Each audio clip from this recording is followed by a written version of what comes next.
and very ethos was and is to the Poetry Project. He read here, I checked the database this morning, at least 30 times since our founding in 1966, 50 years ago. Thank you. Is that better? Oh, much better. I can hear myself. Okay, I don't have to explain to anyone here how foundational his work and very ethos was and is to the Poetry Project. He read here at least 30 times since our founding in 1966, 50 years ago to the very month, actually. In every kind of event that we do, he taught workshops and published regularly in The World and the newsletter. Last March, he sent me a note about how happy he was that the Poetry Project continued to thrive and thanked me for my part in keeping the wonder alive. And I was totally floored by that and how generous and thoughtful that was and how seemingly to me it came out of the blue, but was probably for him just something that Bill did. So in the spirit of keeping wonder alive, I'd love to start the celebration of Bill by hearing his poems read by his loved ones. And afterwards, we'll reconvene in the parish hall for more wine. And that's it. Everybody should have a program, and every reader will introduce the next reader from the program that is right here. So please welcome Moses Berkson.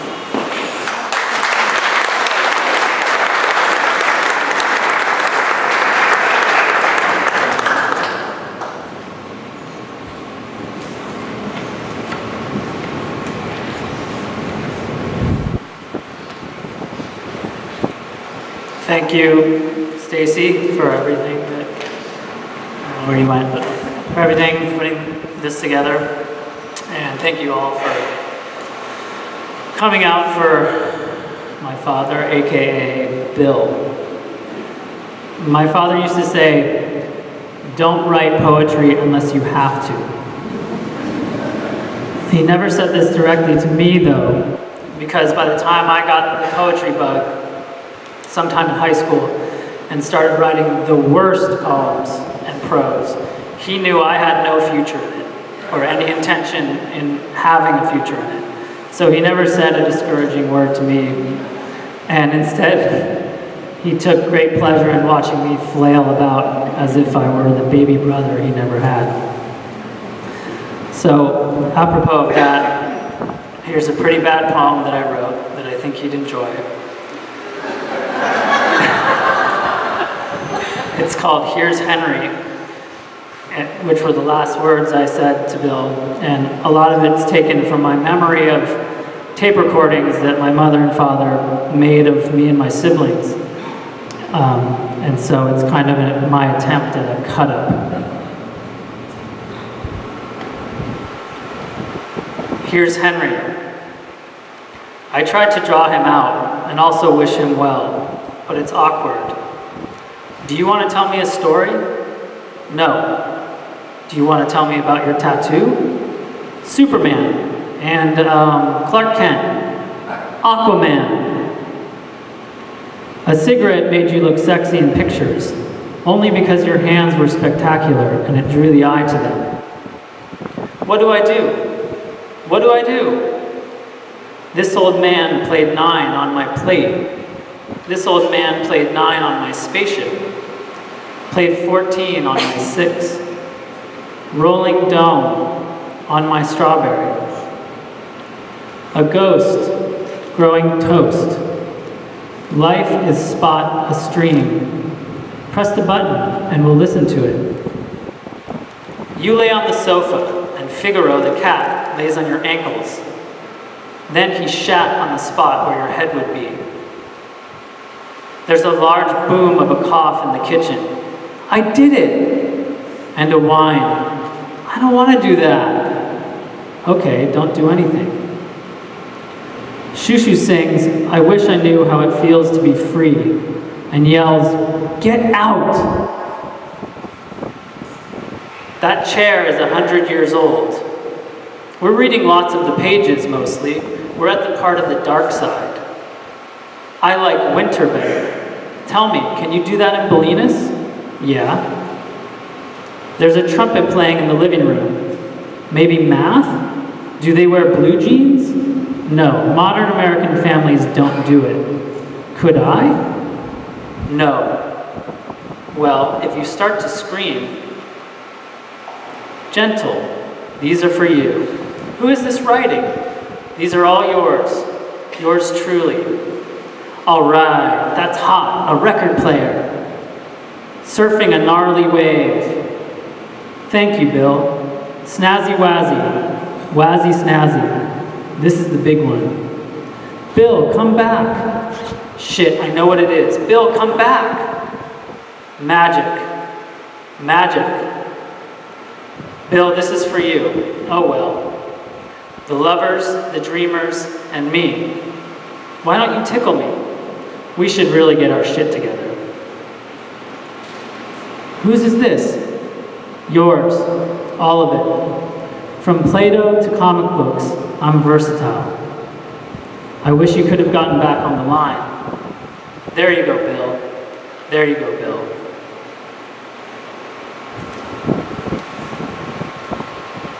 I'm going to read another one of his poems. Since June 26th, I've had the most surreal experience of being shown these views of my father's life that I'd either never seen or only really knew in periphery. And I've been particularly fascinated with the way he chameleoned when he was younger from this dashing uptown man about town to a man about town everywhere else. And I came across a profile written about him when I think he was in his late 20s in a fashion magazine. And there was this photograph of him in a three-piece suit with his hair perfectly coiffed, a telephone in his hand and a cigarette in the other. And in it he said, "A man should dress in a way that everyone in the room will want to sleep with him." And I love that that's the same man that wrote poems like A Finial, which is my favorite Bill Berkson poem. And the best reading of that poem that I know of was right here. And it's seared in my memory, and I'm going to give it a crack. So here's my best Bill Berkson imitation.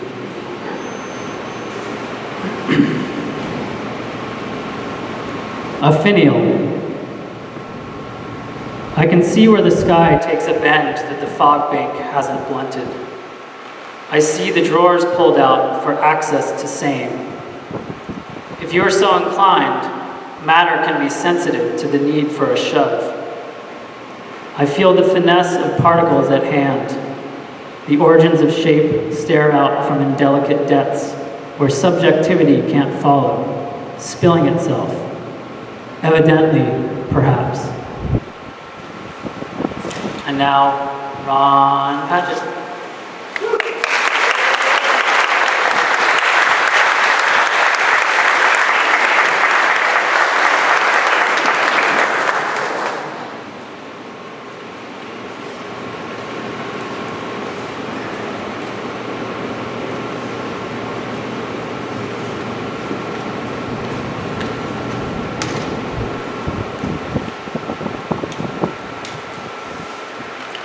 Many a sleepless night trying to figure out what I was going to say to you tonight. And I realized I should just come out with it and say that Bill was one of the finest people I've ever known. I mean, really up there. We met in, I think, 1962, 63, and it was one of those moments in which you hit it off right away with the person you're talking to. I met him at a party, an opening, one of those things, reading maybe. And I remember just falling into this wonderful conversation with him, and it just seemed like we'd known each other for a long, long time, and it turns out we did. It turns out we did. And what did I see in him? Well, he was, as most of you know, a very, very smart guy. He was curious and open-minded. He was graceful, intellectually and socially and personally, and he was gentlemanly in this great way. That is to say, he was not mannered. He was a deep-down gentleman, and with me, he was always good-humored, very thoughtful and fair-minded in his judgments of things, and helpful. I could always count on Bill if I needed something, like I needed to know, what did Frank O'Hara mean when he said X, Y, Z? And Bill was always right back with it, or any kind of advice or help in any way. He was, as they say, always there. And I knew I could count on him. And I liked counting on him because he had probity. He had probity. It's not a word you hear much these days, but he had it up to there, and it made me admire him so much and feel that I could trust him with anything. And that's a rare feeling, I think. And finally, well, not finally, but he was so civilized in the very best sense of the word. I realized the other day, he made me feel that being part of a civilization was a good thing. It's an opinion I don't always express to myself. Finally, he was quite a courageous person. As many of you know, he had some medical issues, to put it mildly, over the years. And more recently, not too long ago, I got a call from Bill, and I knew he was going into the hospital to have some surgery done on his skull, and it was a very serious surgery. And I said, Bill, where are you? And I was wondering, where are you? And he said, I'm in San Francisco. I said, I know, but where? What's going on? And he said, I said, why are you calling? And he said, well, I wanted to find out. I heard your wife was having some issues. She wasn't feeling well, and so I thought I would call and see how your wife is doing. And I told him that she's doing pretty well. I said, where are you? He said, well, I'm actually lying on a hospital gurney, getting ready for my operation. And he thinks to call me and to ask about my wife's health. I mean, you know. So I was very grateful for his friendship. And I'm going to conclude by reading a poem that I wrote after hearing that Bill's obituary was going to appear in the New York Times, or it had appeared that day. And I went out and bought the Times and wrote this poem. It's called Bill Times. 2 weeks ago, you and I walked down First Avenue a few blocks before goodbye. And now, walking the same way, with you tucked under my arm, I think about going back home to write down these lines while you go on to someone else and out into the whole world, like the perfect gentleman you are and always will be, true and loyal friend. Now I'll open the paper and let you go. Next person is going to be Alex Katz.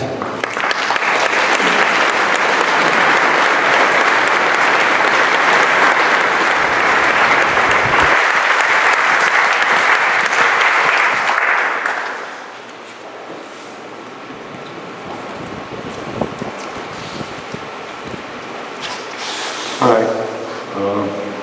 The first time I met Billy, he crashed a dinner party with Donald Grohl's.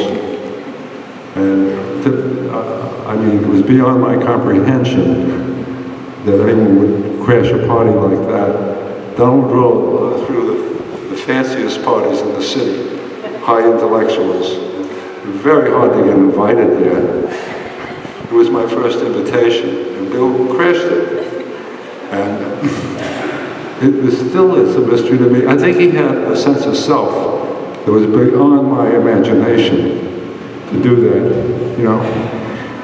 That was like the first time. The second time was he came to my studio with Frank O'Hara, and they both bought little paintings. And it was kind of great because I'd been making paintings for about 8 or 10 years, and they were not being sought out by anyone, except some painters bought some. So it was a real big support, so I'm very grateful for his support and Frank's. And the other thing that interested me about Bill was, at the time, Frank was teaching, and he had like four people that were he was investing in, so to speak. And it was Frank Leamer, Tony Toll, Jim Brody, and Bill. And they all were very good. But Bill had Bill's difference was that Bill was really more impersonal. His work was much more impersonal than theirs, and bigger, much larger. That's what you get by impersonal work.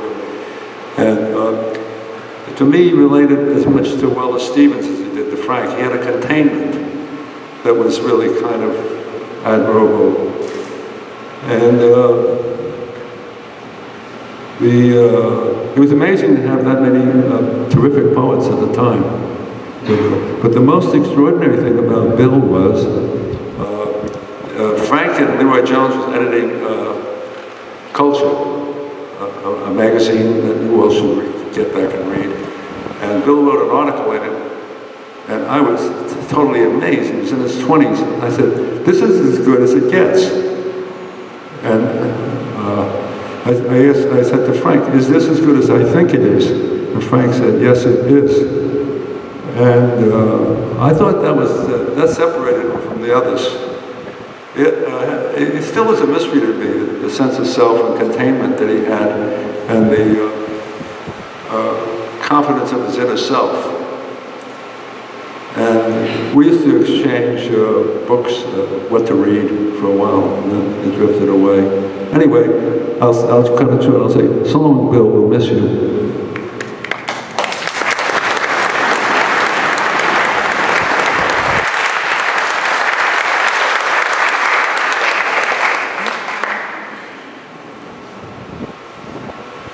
I'm Alan Bernheimer. Bill was my teacher for a year-long poetry workshop my senior year at college.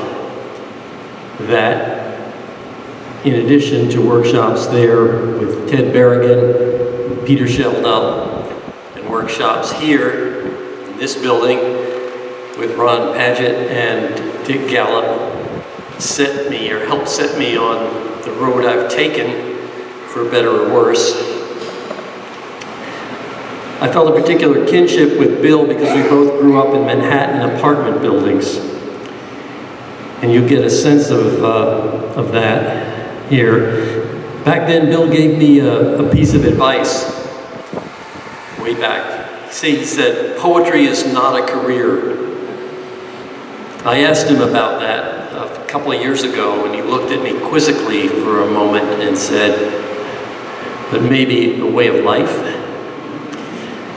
The way of life in Manhattan apartments is pretty well described in Bill's piece Algebra from his collection Serenade. It costs the apartment tenant owners in the cooperative $3,000 per apartment to install automatic self-service elevators for access to every floor, plus the understanding that the former elevator men, operators, are not going to be laid off. Now the elevator men will stand around in the lobby on the ground floor, sorting mail and answering calls on the house phone and occasionally assisting the doorman. Say if the doorman goes to fetch a cab for one of the tenants or a guest. Also, closed-circuit television gets installed in every elevator and in the lobby at strategic points, levels of privacy thereby being ensured or diminished, depending. It is work, an ordinary ceremony, but at least one tenant believes it is unjust. Stunning to think of the men who, taking parts as doormen or elevator operators and likewise the maintenance crew of handymen, made the building their place of business for, in some cases, as many years from the time I came to live there as a child to now when I go there as a visitor. To the 3 or 4 who are still there working, greetings. One I would ask, do you still go fishing in Sheepshead Bay? A couple of others still maintain their high Irish brogues, charcoal gray uniforms with matte black shoes. And there was Eddie McCaffrey, who would say, lifting his fist, "One blow from McCaffrey would do ya." Figure with the A, B, and C sides, 36 apartments. My mother lives in 11A. After 37 years, Harold's well-trimmed pencil-lined mustache has somehow managed to remain permanent jet black. When Bill read that in 1979 on a radio program that I hosted, he said it was from a work in progress called Young Manhattan, but we all know that that title, in fact, was given over to a collaboration that he and Ann Waldman did, a wonderful collaboration.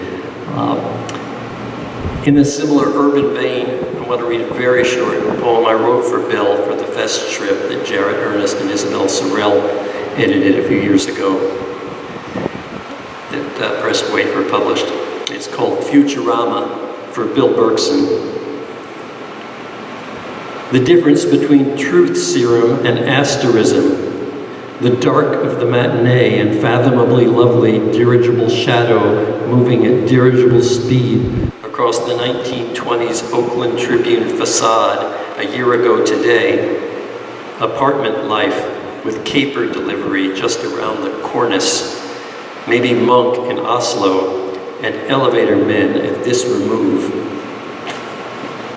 The next person up here is Larry Fagin.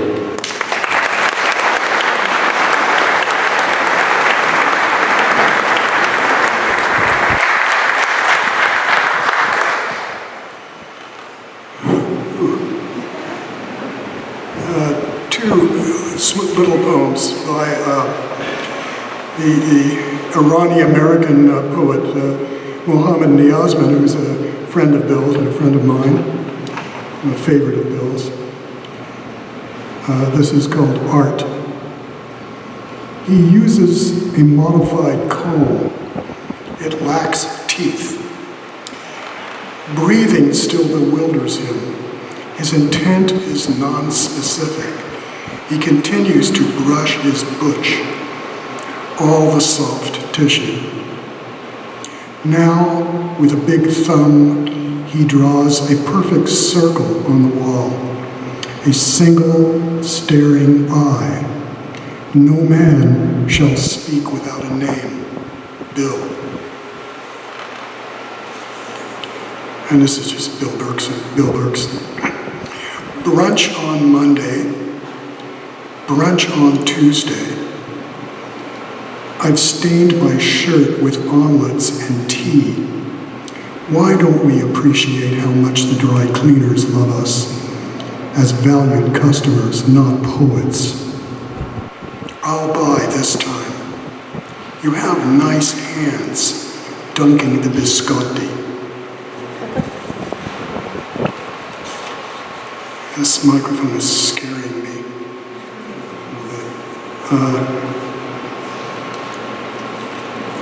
One of the things that Bill and I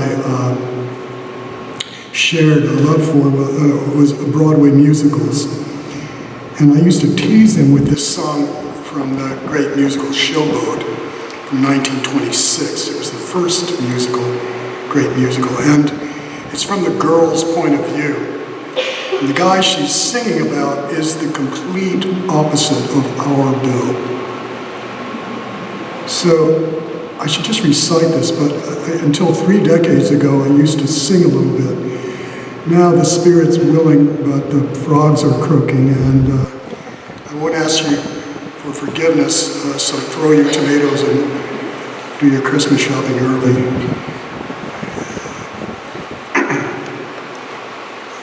I don't have a pitch pipe, I'm just going to wing it. I used to dream that I would discover the perfect lover. Someday I knew I'd recognize him if ever he came around my way. I always used to fancy him. He'd be one of the godlike kind of men with a giant brain and a noble head, like the heroes bold in the books I read. I'm gonna have to drop this down. But along came Bill, who's not my type at all. You'd meet him on the street and never notice him. His form and face, his manly grace, are not the kind that you would find in a statue. I can't explain, it's surely not his brain that makes me thrill. I love him because he's wonderful, because he's just my Bill. He can't play golf or tennis or polo or sing a solo or row. He isn't half as handsome as dozens of men that I know. He isn't tall and straight and slim, and he dresses far worse than Ted or Jim. Oh, I can't explain why he should be just the only man in the world for me. He's just like Bill, an ordinary guy. He hasn't got a thing that I can brag about, and yet to be upon his knee, so comfy and roomy, seems natural to me. Oh, I can't explain, it's surely not his brain that makes me thrill. I love him because he's, I don't know, because he's just my Bill. Don't throw your tomatoes.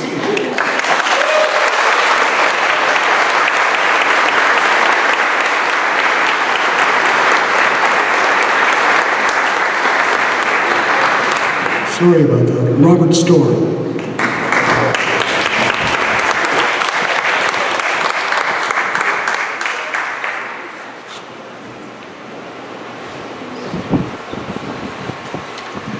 When I sat down over there, Ellen Bernheimer pegged me. You're from the art world, aren't you? She says, there are two worlds represented here, poetry and art, and you're from the art world. As many of you know, the art world and the poetry world used to intermingle all the time. Some of us who are not associated at all with the poetry world nonetheless read it a lot. And I read poetry to keep my art prose as clean as possible. And it is Bill's poetry and Peter Shelley's poetry and many other poetries of people in this room that I read, and of course I have my favorites among the French. I also value the fact that Bill stood up for belletristic criticism in a time when it was sneered at, and when serious art criticism was thought to be automatically pedantic, archaic, academic, etc., heavyweight serious stuff. And the undervaluing of seriousness that doesn't flex its muscles all the time, that doesn't show its muscles all the time, is something I value in his writing. I both value the practice of it and his stance in this regard. Now, we also had many artists that we were interested in common, which is what brought us together some, I don't know, 30 years ago almost. I wrote a book on Philip Guston, my first book, and I went to Bill to find out about his letters to Guston because they have an extensive correspondence. And that's how we first met. It followed many points of overlap, among them Alex Katz, and also Bruce Nauman through Connie Llewellyn, who did a show with Bruce that I was involved in. So we kept finding each other in other contexts and sharing the things that one shares when you have a serious interlocutor who is, as I said, not always so serious. In any case, I was told that we were going to read poetry tonight, and a little bit like some of the others I got on the stage right now. God, I can't read poetry. I can't even read my own prose out loud, so what am I going to do with somebody's poem? I think I'd better not. But there is this one title, a one-word poem, or one-sentence poem, which has been rattling around my brain for a long time. It's from one of his most recent books, I think the next to last one. It's called it says expect delays, which is a phrase that we hear on the weather reports, in airports, all kinds of places. And I don't know why it struck me so hard until I sort of did know why it struck me so hard. As all of you know, Bill was ill for a very, very long time. He had catastrophic circumstances to face, and he looked at them with an amazing equanimity and courage in dealing with the day-to-day stuff, and also just in general, and accepting something we all know, but that most of us don't have to think about that often, which is how imminent mortality actually is. And I was reminded in the context of this title of my favorite story of Jorge Luis Borges, which is called The Secret Miracle. And it's about a writer who is captured by the Nazis, imprisoned, and condemned to death. And he is before the firing squad. The officer giving the command raises his arm, and he notices in the back there's a little faucet dripping water. And then nothing happens. And he begins to sort of await the realization that something is going differently than planned. He looks across and realizes that the drop from the faucet has just been suspended in air. And he realizes that suddenly he has this parenthesis of time that he wasn't expecting. And since he was a troubled writer, who was battling some great ode or something he was writing, he realized that he had time to finish it. So in his head, he finished this poem that he'd been working on for years and years and years and years and years. And I more or less consider that what Bill's circumstance was over the last decade was such a parenthesis. And he did an enormous amount in it, and it kept leaking out in small press publications and this more substantial book and so on. And I am, for one, very grateful. I'm very sorry that the flow has stopped.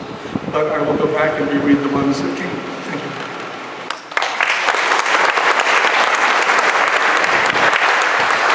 And I'd like to introduce Vincent Katz.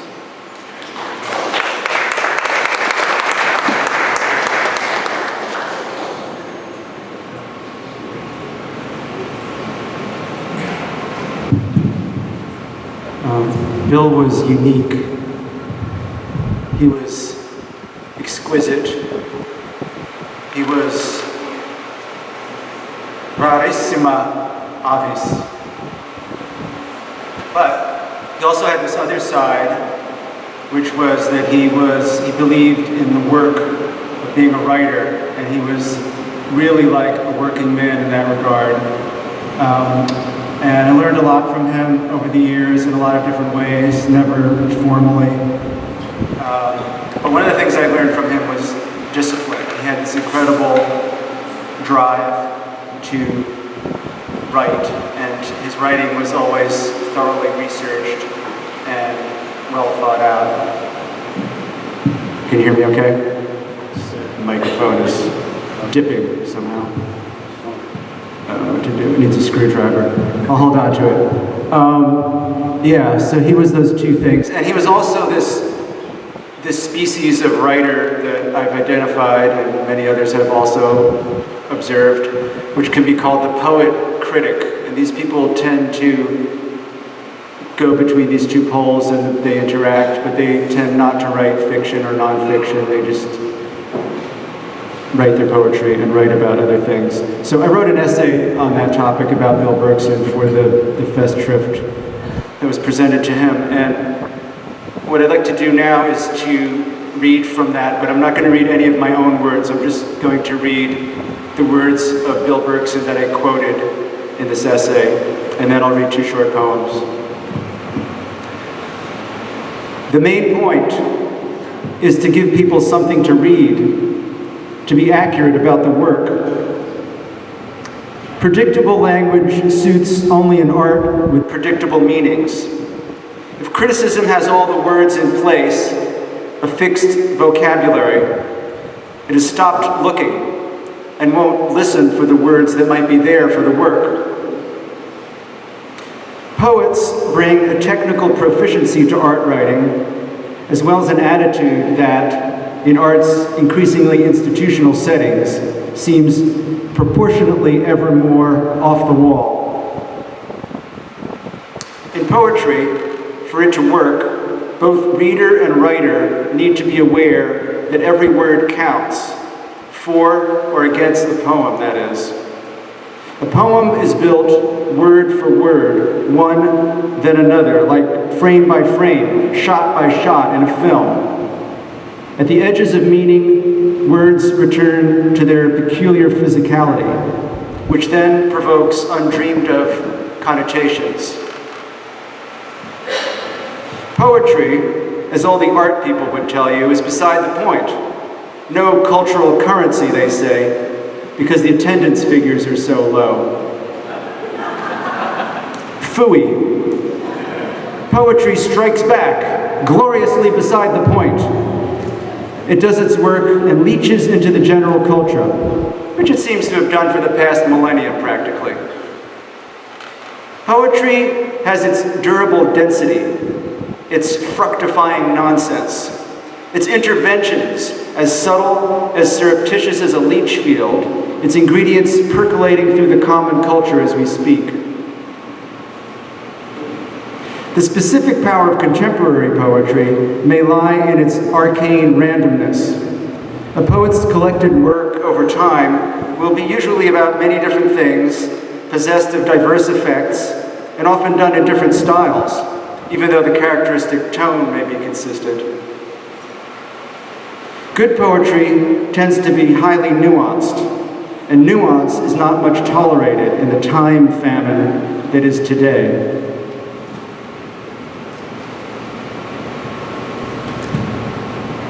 Artists you know as friends and heroes and teachers die. You miss their company.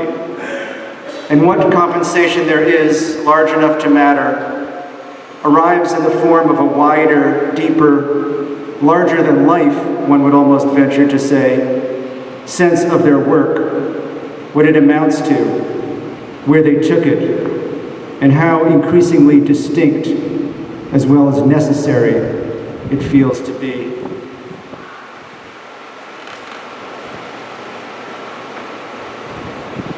Baby's awake now. And now there's the lively sound of a panel truck heading due southwest along Elm Road, edge of dusk, the densest light to drive by.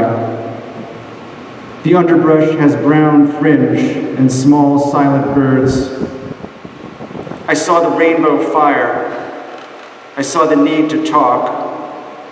I saw a unicorn and a red pony. And I didn't want any deviled eggs. I drove home with my collar up.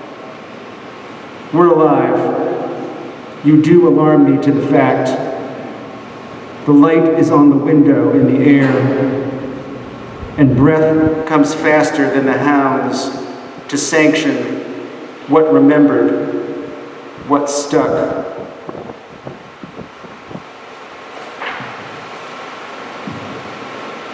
Heine song. The rose, the lily, the dove, the sun. I love them all in love's mad swoon. I love them no more. I love only one. Little one, live one, pure and true. Self-same source of all love's flows. Lily, dove, sun, and rose. And next is Kate Sutton.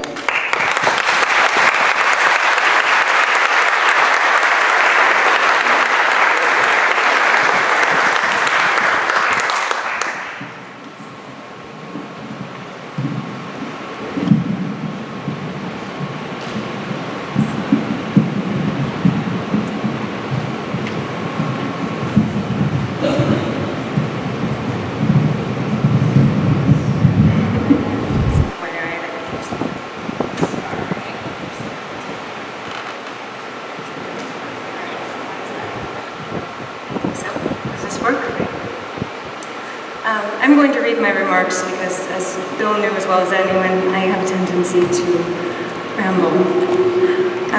It should be strange to share the same love with a room full of strangers, but this is Bill's legacy. The Bill I knew, I should say, because from hearing the other readers, we all knew knew a different shade of Bill, but the Bill I knew was a constant collector of words and phrases, visual images, bits of trivia, even sugar packets, and of course of friendships. We're all here because we had the honor and delight of knowing him, and we'll continue to hold on to that honor and that delight. It's not all he left us, of course. Every interaction with Bill always left behind a trail of notes in the margins, little list of things to look up later that rarely ever got looked up, but maybe the true pleasure was just in the jotting things down part. For instance, I remember I showed him a picture of my grandmother, and he said she looked like Margaret Sullivan. Was that a good thing? Oh yes, a very good thing. Now the emails have stopped, but I've still got those margin notes. Margaret Sullivan, George Stubbs' whistle jacket, raring to go at the National Gallery. Who's got the better ball in the jack, Judy Garland or Fats Domino? Lofoten and William Carlos Williams Fish. These are the breadcrumbs of our friendship, trails that lead me back to the sense of wonder Bill always managed to inspire. Bill left his own breadcrumbs in his writing, where he gathered so many observations and little loose phrases. Bill's love of words couldn't be contained to just one language.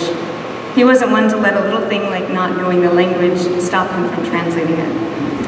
When he came to me back in 2006, determined to translate 2 Russian poems, I have to say I was a little stunned at the offer. These weren't any 2 poems, after all, but Pasternak and Pushkin.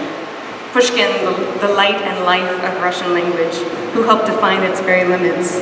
Suffice to say, if there's an irregular verb in the Russian language, it was born at the tip of Pushkin's pen. His charm and his grace were legendary, his spark notoriously hard to capture.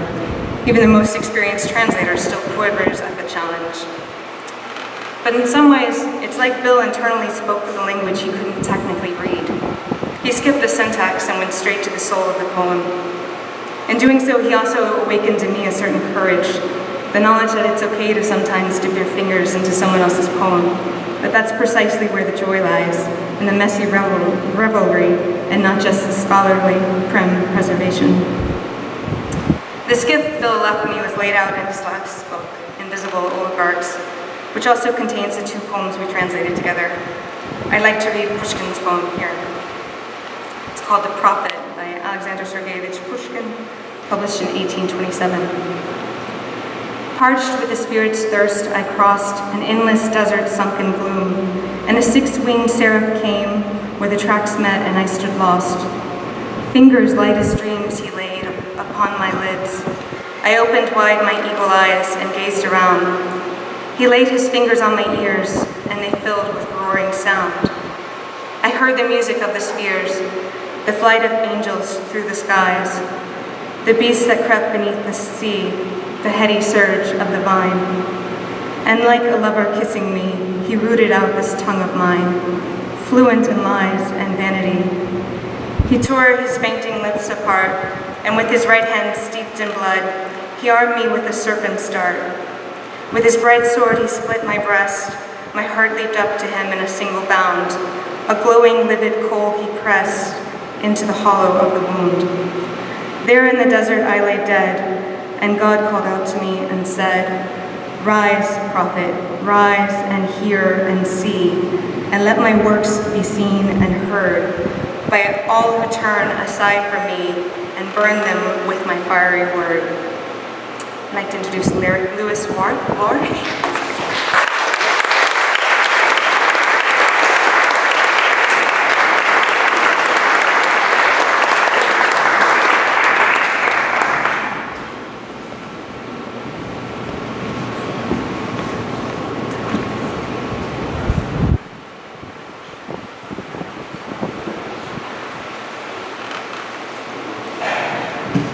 I'm going to read this poem called Traveler's Companion that Bill wrote in 1971, not long after he made this big move in his life from New York City, where he had grown up and lived for 30 years, to a small town in Northern California, where he then lived for 25 years. He had a kind of very prolific life for those 25 years. He wrote a lot of poems. He edited a magazine called Big Sky, and concurrently Big Sky Books. and he had a family, and he wrote, did some art writing, mainly about the art that was coming out of San Francisco in those days. Bolinas, if you don't know this place, is about an hour north of San Francisco. You go over the Golden Gate Bridge, and then you go over this mountain, Mount Tamalpais, and it's a trip that Bill probably took hundreds of times. And you go up the mountain, and then you go down the other side of the mountain, and you land in a town called Stinson Beach, and then you drive 7 miles to this town called Bolinas. And Bolinas was right on the ocean, on the Pacific Ocean, and there's a main street with some stores, and then there's a winding road up to an area called the Mesa. That road is called Park Avenue, and the Mesa was where Bill lived and where most people lived. And Bill could walk outside his house and walk a few yards and stand on a ridge overlooking the ocean. At night, he could see the lights of San Francisco in the distance. It was really an incredibly beautiful place. And in their early 70s, right after Bill came, there was suddenly an influx of poets to this small town, which is less than 1,000 people. Tom Clark and Joanne Kiger were already living there, and then Robert Creeley and Bobby Louise Hawkins showed up, Aram Saroyan showed up, Lewis McAdams, Philip Whalen was there for a long time. I'm sure I'm leaving people out. And then people began visiting, and Ted Berrigan and Alice Notley came for a period of time, and Joe Brainerd came for the summer of 1971 and wrote a journal called the Bolinas Journal, which Bill published as a book. And it became some kind of crazy small town live scene with all these poets who were coming from elsewhere. Richard Brautigan came for a while and did his life there in a house in Bolinas. And at some point, Lawrence Ferlinghetti of City Lights Books came and decided he would publish an anthology of the Bolinas poets, and it was called On the Mesa. And it sort of documents this moment in time. By the end of the 1970s, most of the people had left. Bill stayed, as I said, for 25 years, which seems like a long time. His movement from New York to California always seemed like a very radical thing to do. He seemed very much a person of New York, as we all know, but then suddenly he was living in this kind of small town.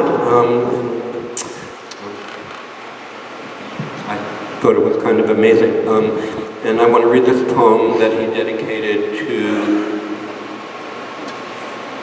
Joanne Kiger, who was his neighbor all for those 25 years that he lived in California. Literally, they were a few yards from each other's house. Traveler's Companion for Joanne Kiger. If you're in a communicative mood, call us up. Anyway, have a good time and take care. Don't run out of gas. Don't get arrested. Don't hesitate. If you're the only one of your friends to get into Disneyland, think that's great and send out your report. This car's a steal at $200. This is the dessert Phoebe made. It says, fare thee well. The moldy dresses of Tijuana whores billow around your ears. Eyes might be truer. In any case, remember that what you see is as true as you see it, and no sweat. As you get older, you feel cold more. This has been a light winter. You are a warm person. If you write, stay loose. Use a good notebook. Well, it's inspiring and becomes a part of everything that happens. Many suns and many moons. The tight squeeze of every moment's passing is upon you, but you wear it with bright assurance and a certain mystery. African sunrises are the greatest, and the dawn's ancient pueblos watch, lifting from the prairies to the Pacific Ocean. When you snap this picture, put yourself in the group of the ultimate picture. Act your part as a metaphysical figure moving, imagining somehow a God's eye view, which must finally be your own, the real one. stripped and ready consciousness is a handy item, though only that. Buenas tardes, senora. You may read less, talk to yourself more. When I say to myself, you, I mean, I think, the other person is listening and reacts. Obey the law. If you can't be with the one you love, love the one you're with. I'd go with you were my direction other than what it appears, close but veering and temporarily askew. I'll be back soon. I'll remember you to all your friends. Thank you, David McKee.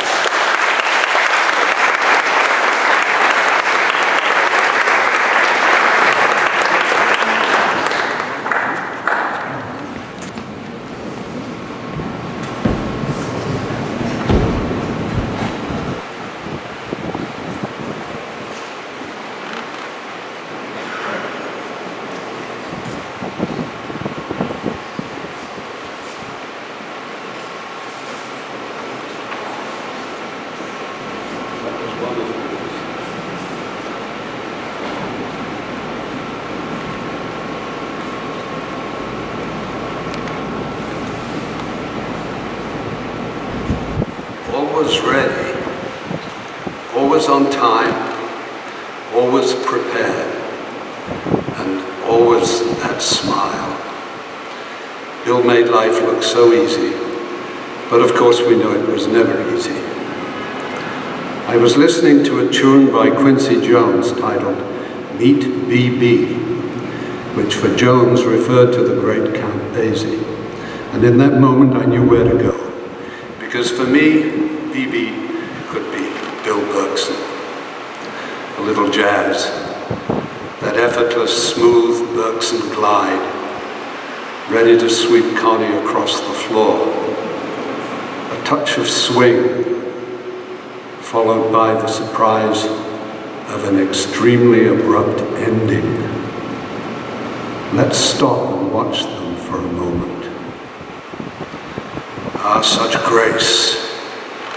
I wish we could play the tune.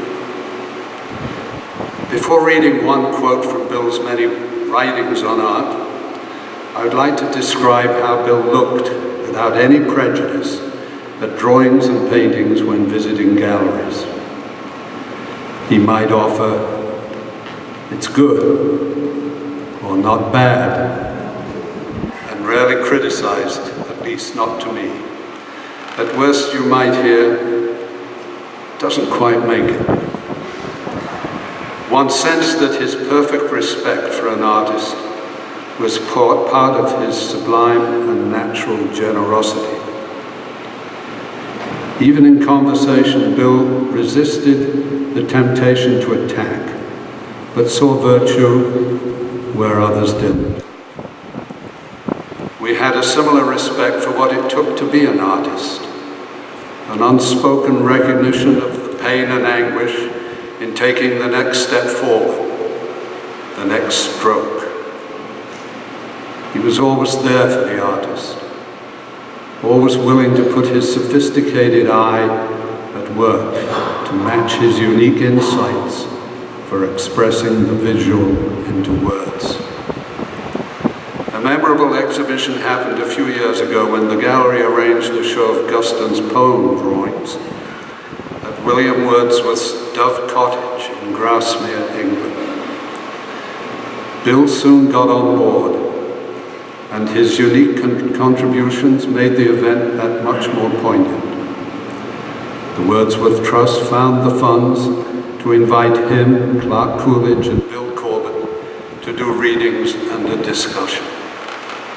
In a characteristic way, I realized, he quickly rejected Wordsworth and was drawn to the work and humility of his sister Dorothy, so like Bill.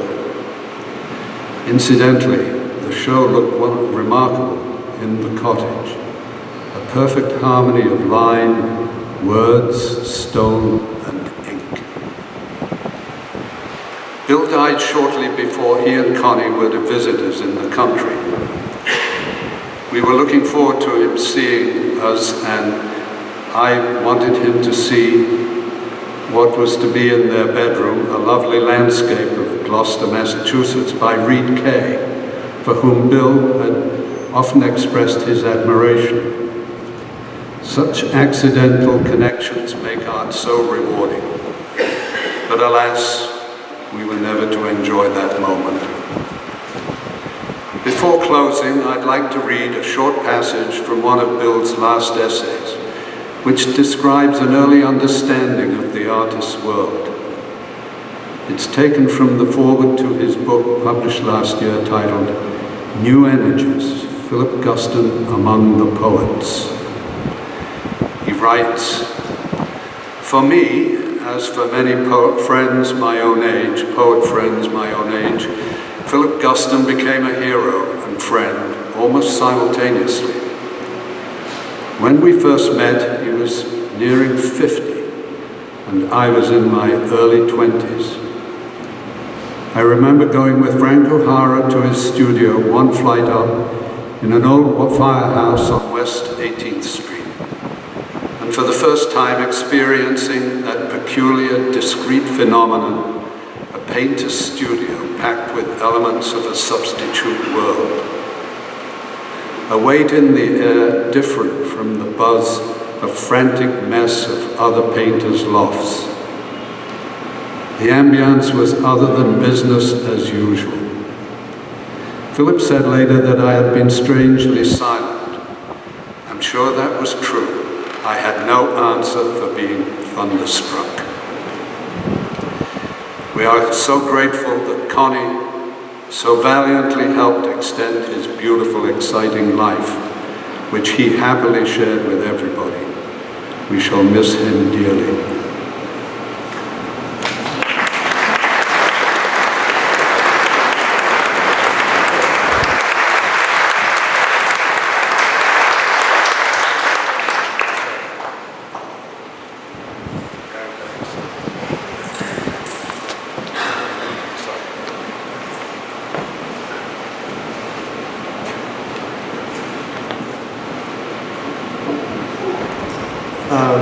As Louis Warsh mentioned, Bill published a magazine and books under the imprint Big Sky, and I've been carrying those words like a talisman recently, and so I wanted to read 3 poems about big skies.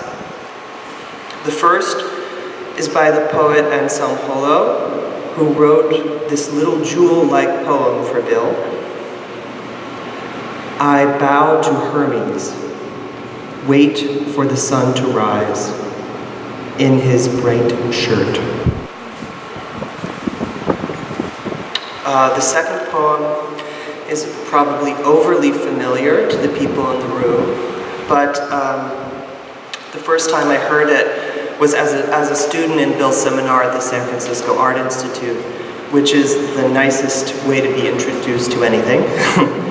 And so this is Frank O'Hara, a true account of talking to the sun at Fire Island. The sun woke me loud. Let's start over. The sun woke me this morning loud and clear, saying, "Hey, I've been trying to wake you up for 15 minutes. Don't be so rude. You're only the second poet I've ever chosen to speak to personally, so why aren't you more attentive? If I could burn you through the window, I would, to wake you up. I can't hang around here all day. Sorry, son. I stayed up late last night talking to Hal. When I woke up Mayakovsky, he was a lot more prompt," the son said petulantly. "Most people are up already waiting to see if I'm going to put in an appearance." I tried to apologize. "I missed you yesterday." "That's better," he said.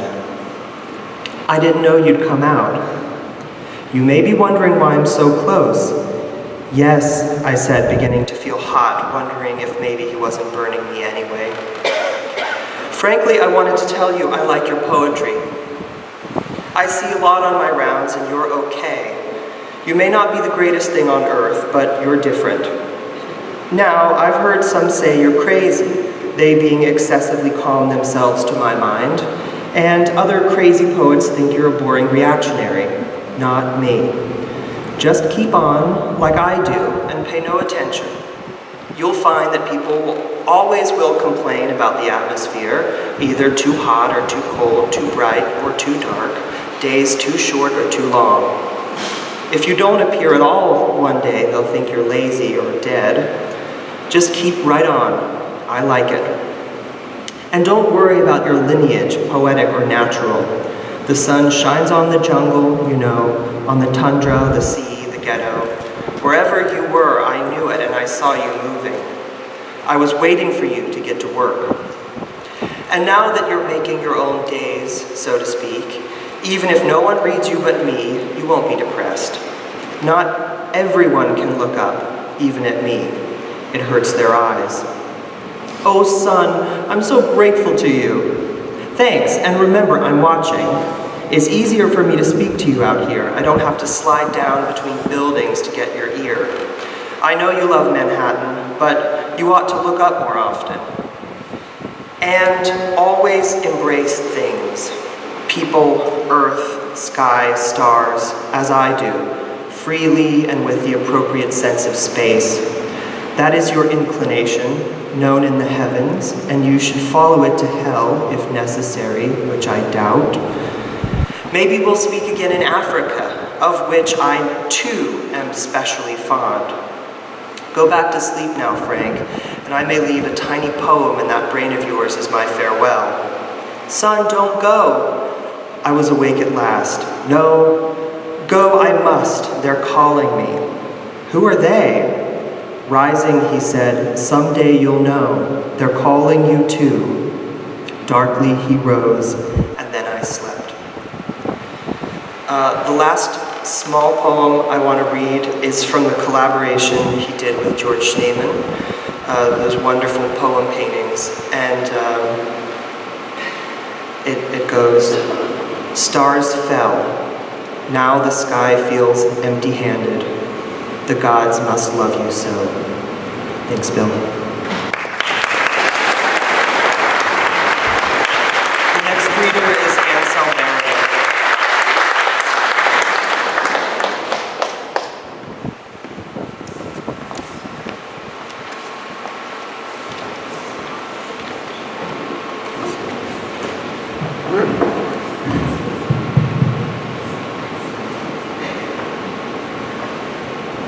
Hi.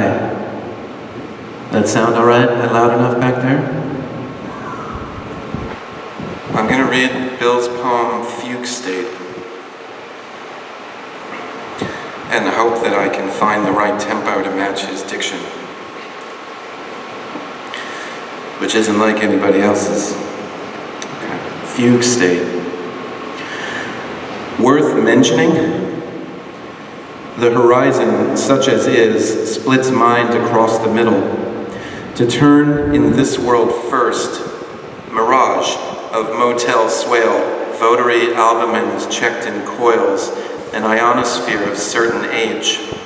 The check is in the mail. When this arrives, millions cash in. Gone with its physics, the downy mist from motor-in planks.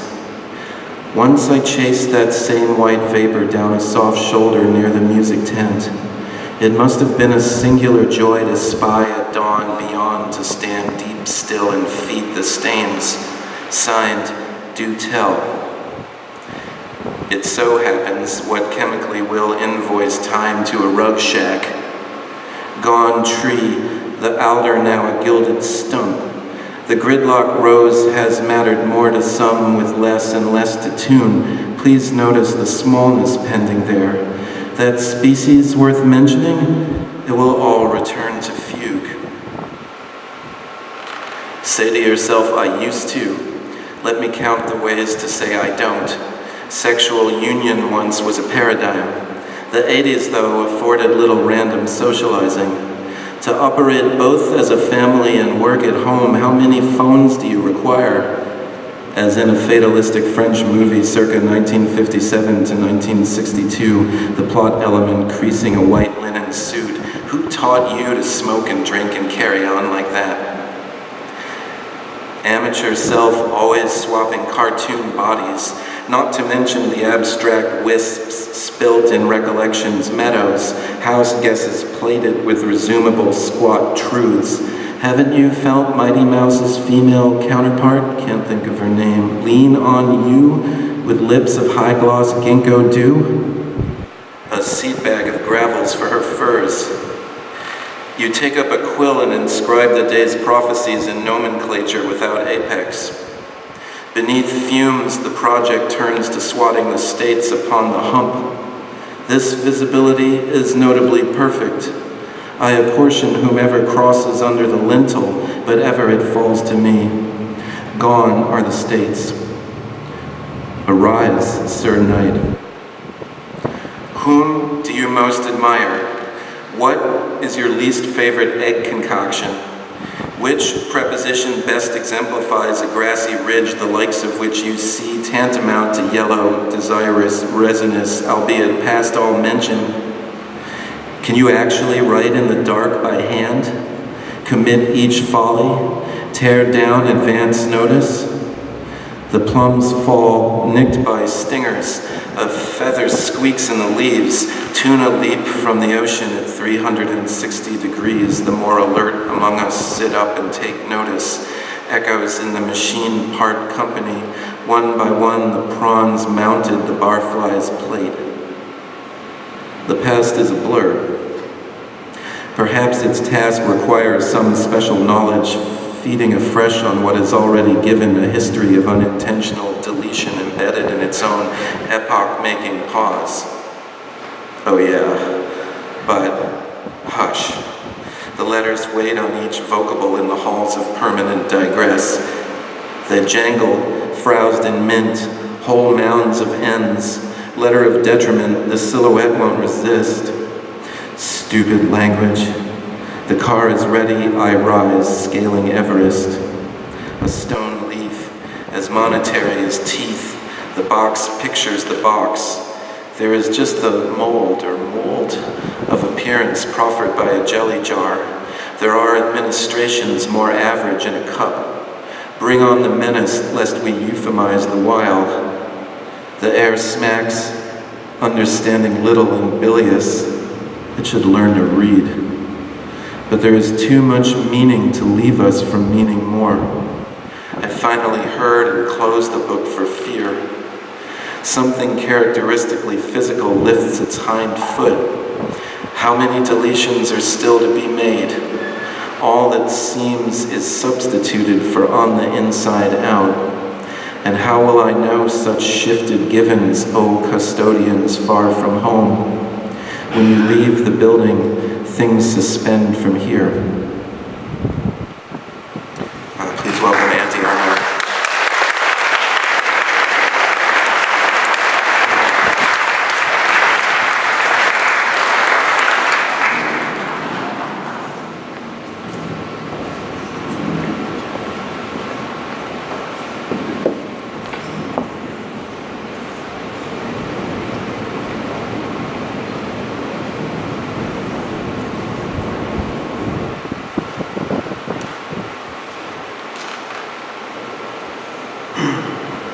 During my early years of working at the gallery, Bolinas gallery, when I first met Bill, I always thought of him as a Californian. I didn't know when he lived in New York until more recently when he and Connie started to come from time to time.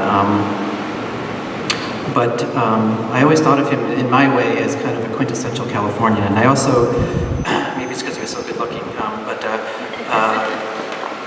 I also go back to this drawing that Joe Brainerd did of Bill back in the early 70s. We had extremely long hair, this kind of scruffy beard, and kind of channeling JC a little bit in my mind. And I always thought, well, if I met Bill back then, and he said, come out to Bolinas, come out to Bolinas. I said, yes, I will come out to Bolinas. That sounds great, and I will listen to what you have to say. And but Bill was always kind of my go-to guy in San Francisco and Connie too. It's like I was able to go on business every so often, and I would always contact them in advance and say, hey, I'm coming out, and they have a chance to get together, and if they were around, we always did, and we would go to their apartment, my wife Michelle and I, and often start off looking at their beautiful art collection filled with artists that I knew very well, including Alex and George Schneeman and Joe Brainerd and Fairfield Porter and others, and not to mention some San Francisco artists. And so it was really kind of through Bill, in a way, that I started to get turned on to the Bay Area artists and people like Jess and Bruce Conner and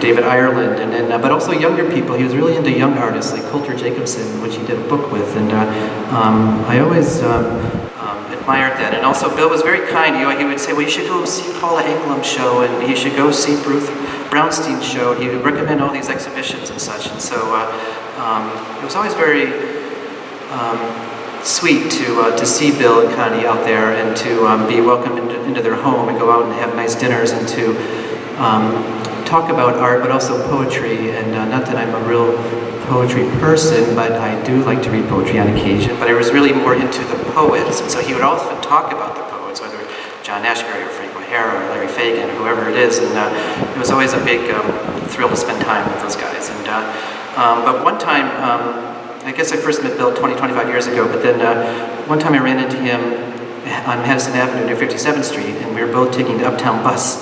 And I guess he was going to go see his mom, and I was living on the east side at the time. And the bus pulls up, and we get on, and Bill's like fumbling around. He's like, oh my gosh. He said, I don't have any money. And I said, oh dear, I don't have any, I have a card, but I can't get you in. And so then he kind of like quietly sat down at the front, and I kind of like stood up in front of him, kind of half blocking his view from the bus driver, but then me being from the Midwest, I'm getting kind of nervous about the whole thing, and so the bus driver's just like looking at me like, your buddy needs to pay, and I'm like, well, and Bill's talking away, and he's being very, cool and the whole thing, and but every other stop, I'm looking at the driver, and he's still looking at me like, dude, you need to pay. And so anyways, we get up to 86th Street finally, and we depart the bus, and Bill turns to the driver, as we often do, and he says, thank you very much for the ride. And he gets off, and I turn to the driver, and I say, thank you very much, and he just looks at me and shakes his head. But for me at that moment, it was like, okay, Bill's like a New Yorker, man. He knows how to navigate these kind of situations, and he paid probably for thousands of rides, over the years, and so it's like this was a gimme. So, I would like to pay, but I just don't have it, and so and we kind of like departed, but it was really kind of, he was like so smooth, and I was like, this guy, he's a cool dude. He's nice. I like this guy. He's great, and so I've always had a very warm feeling for Bill, and I think we all know that he was so warm, so generous, so kind to everybody, and I've always appreciated that, and Connie's the same, and I appreciate that as well. I wanted to read a poem called All You Want, which is from his first book of poetry called Saturday Night, and I think he was probably in his early 20s when the book came out, so just kind of a phenom coming out of the blocks. But again, it's called All You Want. The alarm of a lighter morning breathes before your eyes, and pools of smoke that smell ridiculously like someone's raised eyebrow in a cyclone. It is complete to be dying slightly today, and to want as if the leaf of your thoughts were pointing upwards at a field of hay in which a savage has struck some awful message. The soap is in your eyes, the fever's at your feet. Where you sit is a honeycomb in which you're stuck, and it's safe to avoid the pleasures of the threshold. Sunday is like any other day of wires stretched across your torso, like a tie of red and gold on which a clock has set its chimes. It's dull to always weave a serpent from the air, and all the levees have sunk beneath your boat that goes and never falters like a clock striking 2. The bars have opened, the churches have closed, and everything will have a gleaming ring of stones around it as the windows remain full of palms. To open, a precarious waking, the wrists turning upwards, and you know that sentimentality is a razor that you walk on as a bird finds its boring nest. Sparks are strewn about the sidewalk, August is a matchbook, and your hearts flit with violence for striking in the surf of what you hope is activity, with your chest bared in the closing room of what you are and all you want.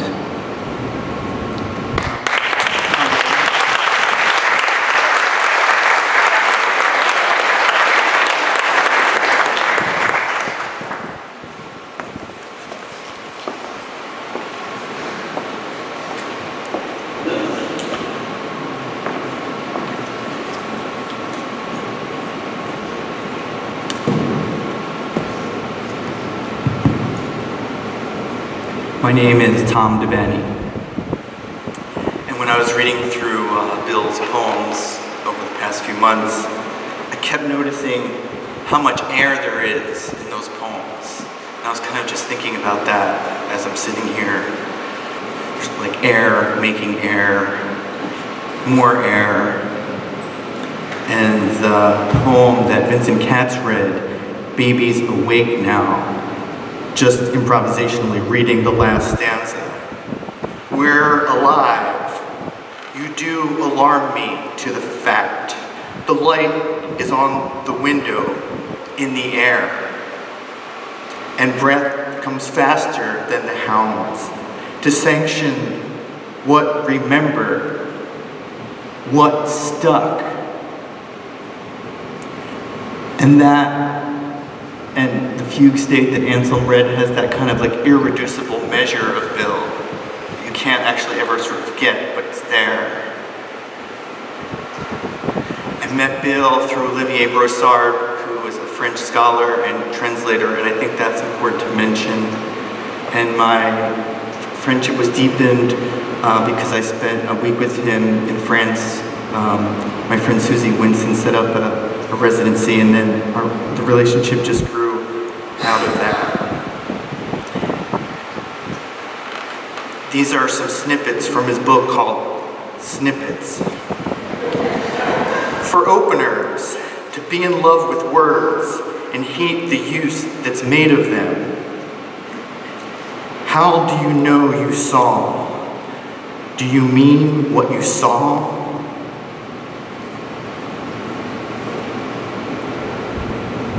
Seven Agnes Martins around a room do no one any good. Art is best seen in specificity, alone in someone else's bathroom, for example. And gosh, man, he's so right. Those paintings are made to live with, even if you can't live with them. You can live with them, but one at a time. This is from a section in this snippet called Remarkable Occurrences Abroad, Numerous Vessels. That's the title. What if you had been known as the Brown Bomber? The constant misprint beyond similarity. People don't change, but they will listen to advice. That's in a section called Hell's Bells. Maybe has something to do with AC/DC. Ancient steel. Here lies Bill. Still. This is a snippet from another book, but I just had to put it in because it's my favorite snippet. Space goes on. Lawless. This is the last part of snippets called Bedsides. How my mother, in her last year, asked me for the first time ever to read her some of my poems. And at the end of one of the bedside readings said, "You take ordinary things and make something beautiful out of them." Another time, very late in the getting to know me game, imbued with all the futility she seemingly felt and what seemed a despairing sense of ever understanding what I was about, said, "Well, you've had an interesting life." When talking to Bill, sometimes you had to ask the right questions. He was very generous, he's so warm. Probity, the Rod said. Ron. And I was talking to him about Virgil Thompson. I don't know where it came from. And I just said, "Well, how did you meet Virgil?" He said he brought up Kenneth Koch, and then he brought up Frank O'Hara. He said, "Oh yeah, but that's not how I met him. I met him because he came to my house for dinner. He liked my mom." And he's talking about Virgil. He's like, "But whenever I think of Virgil, I just think of his voice." And then he kind of like pulled back, and he's like, "Yeah, and whenever I saw him out, he'd always do this thing to me." And he's like, "I have to figure out how he did it." He'd say, "How's Mama?" story about Virgil Thompson that Bill told me. He blurbed my last book, and it was very, and I just read it last night to see like, oh, what was he saying about himself in my blurb? And I read it and I said, God damn it, it's 100% me. And then I had a moment of truth, and I said, it's 100% Bill.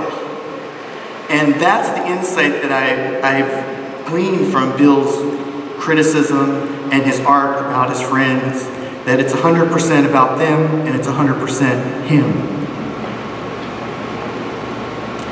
And I wrote a poem for Bill that on the day that I found out that he died, Trevor Wingfield, my friend, who I also became friends with through Olivier Broussard, notified me because Connie had got in touch. And so here it is. I love Bill very much. Most of tomorrow. Took off my glasses and put them back on again. I didn't think I needed them. Yet, as clear as cold feet, I did. No socks, no Bill, my glasses, an old number 2. For the past 2 weeks, on every list, I had his name. I'll be around most of tomorrow, Bill said. And the rest of the time, where? Number 2 added a word or two. Annual blood test. Sibling made close and breathing throughout. Wish I could eavesdrop. A line disappearing from his mouth. A tune titled Saturday Night. Moon people, goods and services.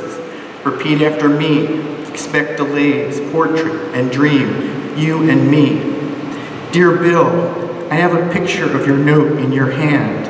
It was bruised all over. There's no concealing a hand. I don't know about that, I can hear him say. Oh yes you can, oh boy I do, in rich middle tones. A profile in exile.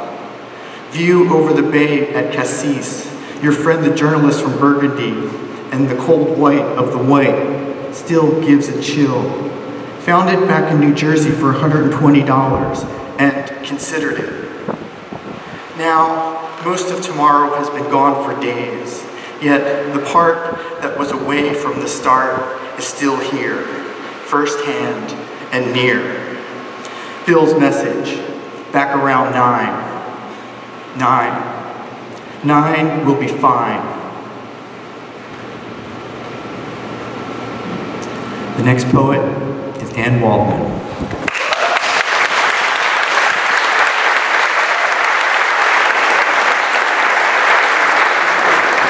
Hello everyone, it's so great to have this room filled, and Moses, thanks for being have such great filial heart. Lynn, good to see you, and Connie, you did really take care of Bill so well these last years. Thank you all. So I'm going to start from a few lines from Bill's Not an Exit, which is in Expect Delays. I recommend this book. And this poem, Not an Exit, is a sort of lovely, romantic, ramble poem compendium of dream, quotation from Edwin Demby, Alex Katz, and others, what he's reading, various musings on art, life, travel, people, history. So this is first a quote. 1926 letters of Pasternak, Testeva, and Rilke, what Susan Sontag calls a portrait of the sacred, scared delirium of art, which may be just the delirium of writing letters to phantom ideal loves, whose true love, as it happens, is art, poetry. This sentence already spinning away, drowning in whatever sympathy I muster for all of them, but they're all so inward, hardly a moment when any of them, Testeva's, the occasional exception, tells one salient thing about their days, the weather, gossip, happenstance. Art for them is shelter and feels puny on that account. And then he adds, mere piffle compared to the satanic delirium of email. I find this a very telling note. Art for Bill was not shelter, Not compartmentalized, it was a daily path, the feed, a lifeline, the open, the exposed, full of heart, the quotidian, the happenstance, the gossip, and as spiritual as it gets. That ethos permeated it was very imperial in that best sense. It was a kind of princely view, and you had to rise with Bill to that high bar always. It was expected of you, and that's what I appreciated so much about his ethos and his endless curiosity. I mean, the last months in the spring before he passed away, I saw quite a bit of him, sitting with him at a movie, sitting with him at a Douglas Dunn concert, listening to him. Actually, the last conversation I think we had was about the women of the expressionism show, the abstract expressionism show that was opening in Denver, and he had the catalog, and he was so curious about these women whose works he had known. Of course, he knew many of the writers, and just his openness to younger writers, younger poets, younger artists, and many women. I found for a gentleman of sharing the same moments of belletristic art and time, this great slice we all lived in, and it's so great to see so many of the people here who shared in that. It was always as an equal, as somebody really embracing you for who you were and your work. So, yeah, it's not about shelter. And then I wanted to read this was a response. The Brooklyn Rail had asked me to write something, and I'll just read a few lines because it also is laced with lines from Bill's poems, and then I'll just end with something I wrote for him that's in the Festschrift, this wonderful Festschrift, which I highly recommend because it has a great range of artists and poets in there. So thank you again to Jarrett and Isabel and to Bill Corbett.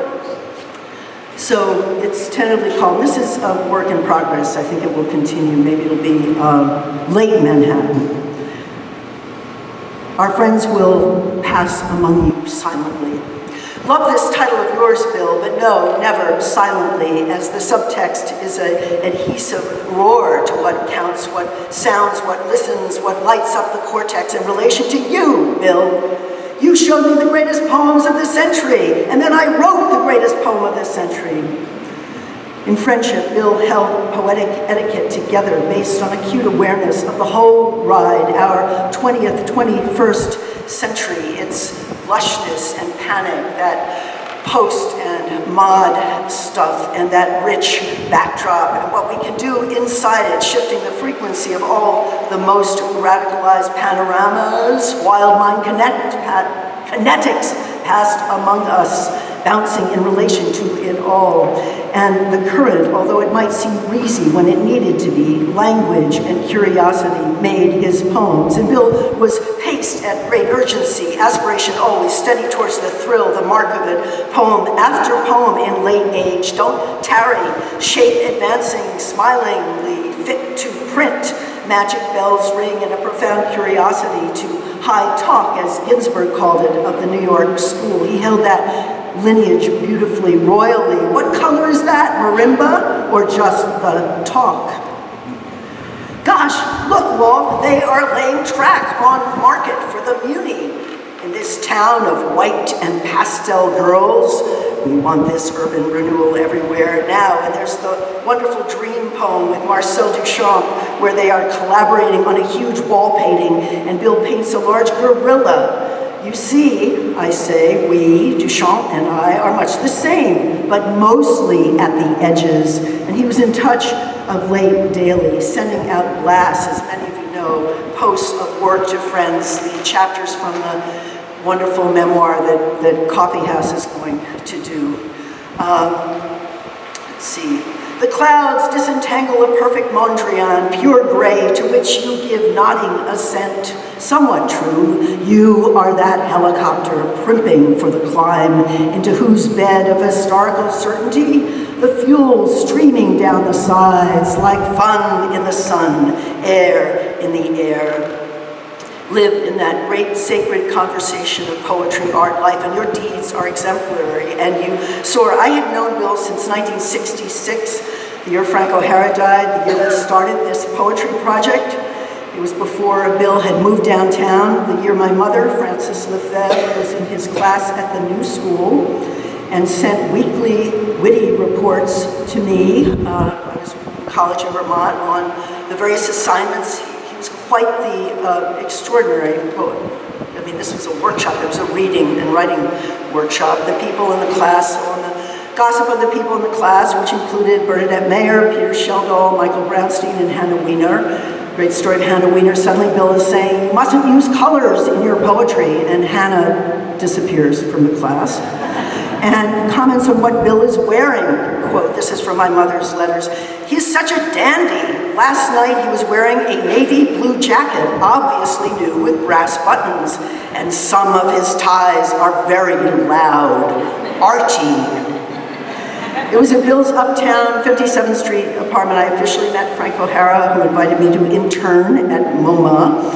Heartbreak, I needed the paying job, which turned out to be the poetry project for, what was it, about $6 grand a year. I remember thinking this will be also a Frank O'Hara project. And also I met William Burroughs at Bill's after a performance with John Giorno we had at the band show at Central Park.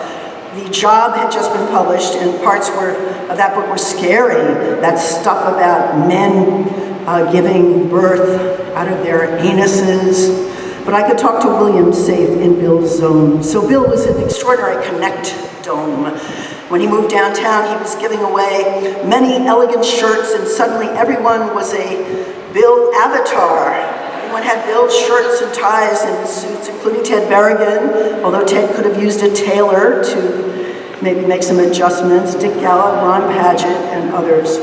And then as has been said tonight, you could count on Bill, you could trust him with many things, with a certain kind of personal intimacy. You could go to him when things got hard. So to count on and somehow this guy who had dropped out of college, so erudite, so smart, we kept going on that motto, I think, for our lifetimes of helping wake the world up to itself. This was the way to live, art and poetry. It didn't matter what these maniacs were doing. I think we need to remember that. And don't complain. And a poem is a mind moving in all directions of space. He made the line, this vivid line, the orchid bears the twitch. My mind is such. So that wonderful twitch of Bill's, it's very radical. I was going to read, there's some wonderful text coming up in the memoir, and I'll just close, I think, from this poem called Our Large Algebra.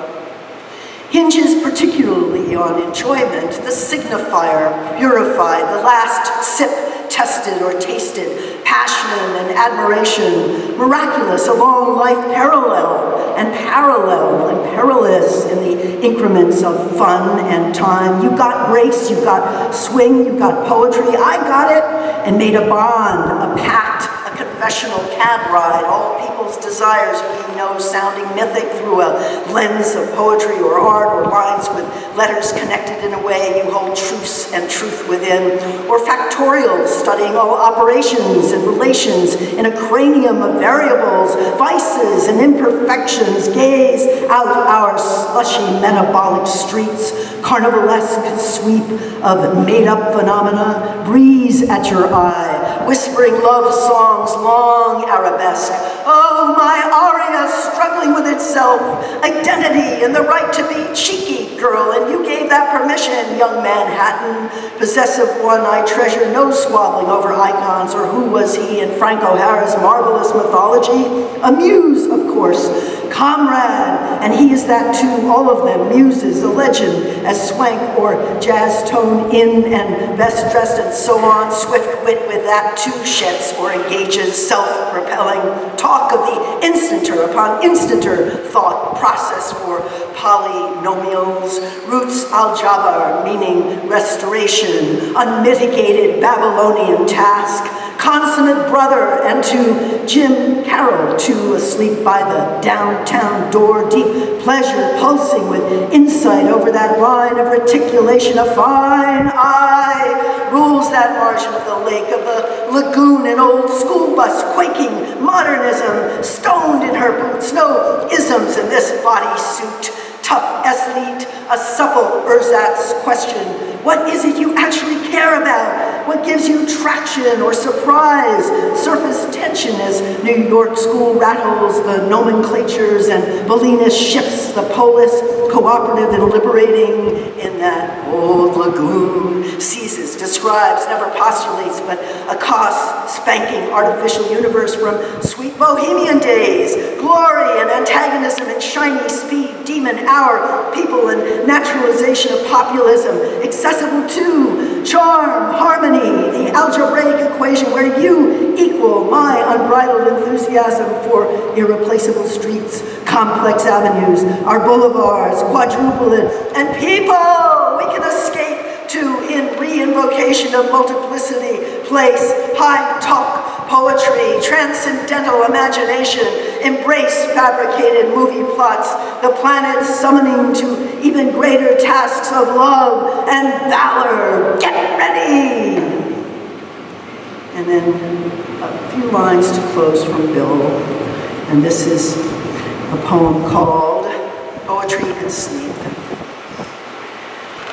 All this, none of that.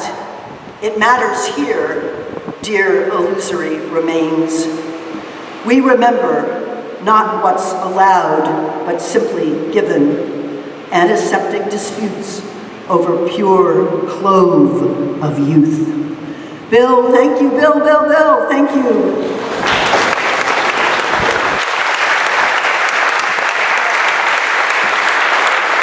And next we're going to see a video.